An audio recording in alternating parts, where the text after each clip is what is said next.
kembali bersama saya, The Julia Channel. Terima kasih kepada yang masih setia mengikuti cerita-cerita dan kisah-kisah yang terdapat di negara kita. Pastinya saya akan memberikan info yang terbaik dan tepat kepada anda semua. Sekarang saya telah pun berada di Pekan Tamparuli, Sabah. Sebelum itu, ikuti saya untuk menjelajah dan menerokai serba sedikit apa yang terdapat di sekitar daerah Tamparuli, Sabah. Ini merupakan pekan yang terdapat di sekitar Jambatan Tamparuli. Walaupun agak kecil, tetapi suasananya nampak memberikan ketenangan. Di sini kita juga boleh memperolehi sayur-sayuran segar desa yang mudah diperolehi di pasar taninya. Biasanya kawasan ini menjadi tumpuan masyarakat, lebih-lebih lagi pada hujung minggu. Apa yang ingin saya ketengahkan di sini ialah bukanlah tentang Pekan Tamparuli, tetapi di sebalik apa yang kita saksikan, ianya menyimpan sebuah cerita dan legenda yang terdapat di sebalik Jambatan Tamparuli. Jom kita saksikan dan dengarkan kisahnya. Apa yang ingin saya ketengahkan di sini ialah tentang Jambatan Tamparuli, dan di sebalik jambatan ini adalah kisah tentang cinta tiga segi antara sumandak dusun, pegawai British dan pemuda tempatan. Cerita ini merupakan sebuah legenda tragis di sebalik pembinaan Jambatan Tamparuli di Sabah, Malaysia.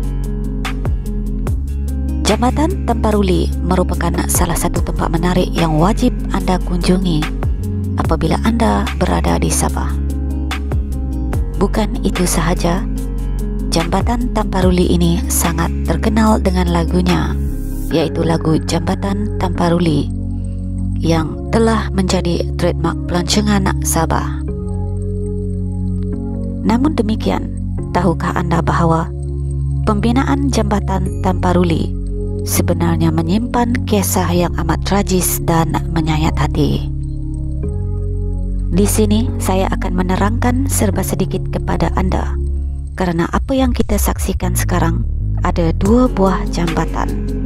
Yang mana satukah Jambatan Tamparuli?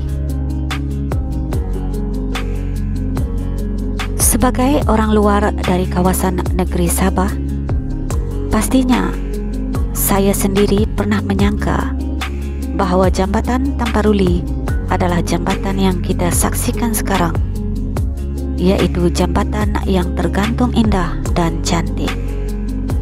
Tetapi sangkaan saya adalah salah sama sekali. Menurut sumber arsip Sabah, Jambatan Tamparuli sebenarnya merupakan sebuah jambatan konkrit yang berada di bawah jambatan gantung Tamparuli.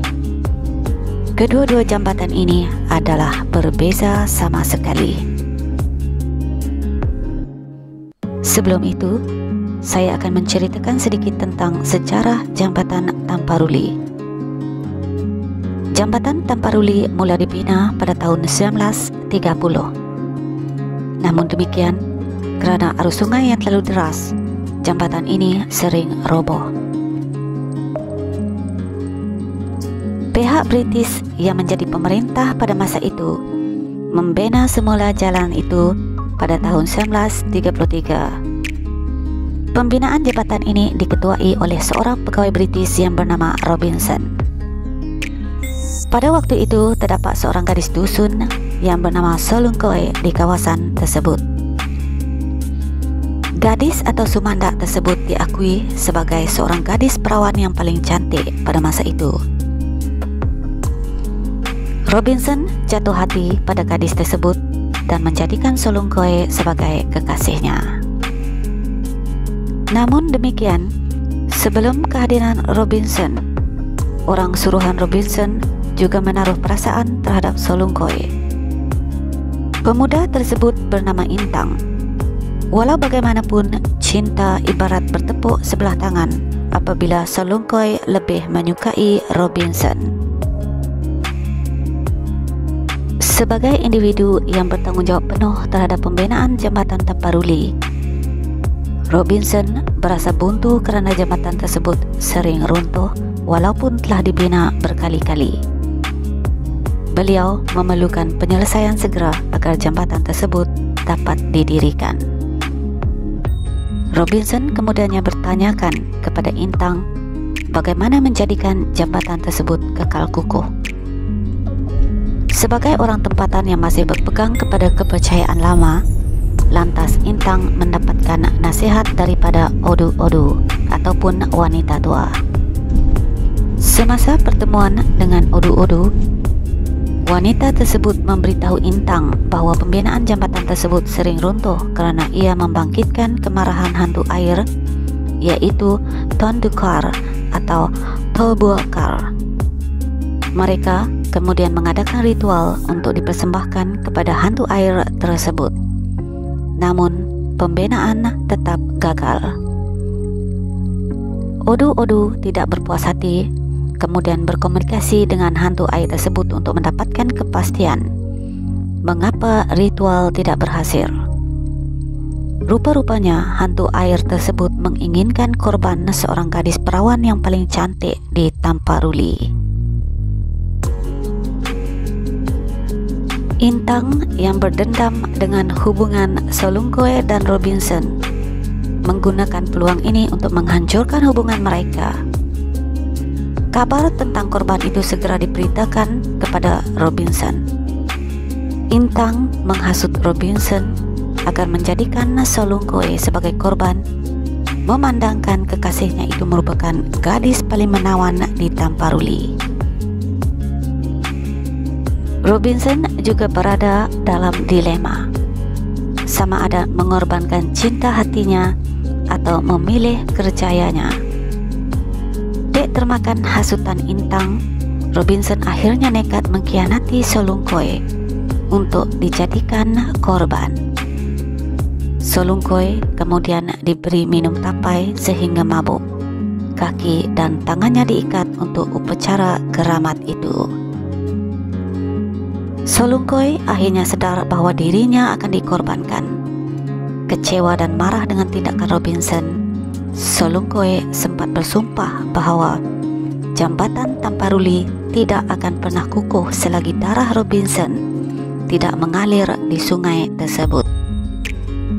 Solunkoi yang tidak bersalah akhirnya ditanam hidup-hidup bersama salah satu besi tercucuk yang membenamnya ke dasar sungai. Raungan dan rintihan Sumanda itu tidak dihiraukan Robinson maupun penduduk kampung. Selesai upacara tersebut, Robinson dikabarkan menyesal dan tertekan dengan tindakan yang dilakukannya. Beliau akhirnya membunuh diri di jambatan tersebut. Sebelum membunuh diri, Robinson sempat mengukir nama Solunkoi di atas sebuah plat besi. Lokasi plat besi tersebut dirahsiakan atas faktor keselamatan sehingga ke hari ini.